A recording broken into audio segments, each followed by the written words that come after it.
Dit is de quarantaineruimte. Alle schildpadden die binnenkomen, die worden eerst apart houden. Omdat ze mogelijk ziektes of parasieten binnen hun dragen kennen. Dus daarom willen ze eerst hier behandelen. Deze bak, daar komen de schildpadden, als ze uit de quarantainebak komen, komen ze hier eerst in. De schildpadden die kennen nog net goed zwemmen, omdat ze vaak uit lietse bakjes komen met weinig water. Dus die kunnen ze eigenlijk eerst even leren om te zwemmen. Vervolgens gaan ze naar de grote bak.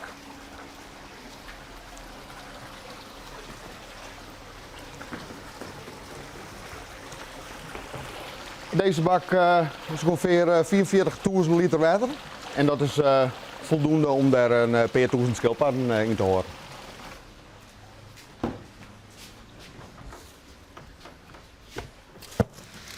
We hebben hier een schildpaddenopvang met inmiddels meer dan 1100 schildpadden. Die vangen ongeveer per jaar 400 schildpadden op. 80% wat je zet is voeding in de natuur. Dat overleeft het uiteindelijk net. Dus daarom vangen we ze op. 20% wordt gebracht door eigenaren die er afstand van doen.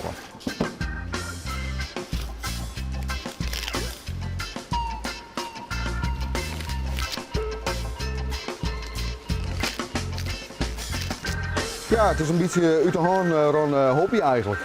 Dus, ik ben me ooit met één schildpad begonnen, die had ik nog steeds. En meesten die vragen of van doe hast een schildpad, dat was niet schildpad ik, want ooit gooi ik hem in de sleer. Nou, ik dacht van ja, maar Romy. Dus en uiteindelijk had ik hem een paar hier iets van 20 schildpadden hoorn. Nou, en uiteindelijk kwamen er steeds meer. En toen dacht ik van er is wel een hele prutte vraag om. Dus ik dacht van goed, dan moet ik deze missie maar op mijn schouders nemen. Beetje uit de hoorn neemt u dit. Ja. Ja, klopt. Een beetje uit de hoorn aan. Daar hoor ik het maar op. Zo, dat is wel een heel kleintje, hè? De kleinste van de 13 schildpadden die ik opgehaald heb. Oké. Nou, dat is een schildpadje van amper een half jaar oud. Vooral de lietse schildpadjes zijn natuurlijk heel erg schattig. En dat is natuurlijk maar alle dieren zo. Maar ja, schildpadden die worden ook gemiddeld, de wetschildpadden gemiddeld 40, 44 jaar oud.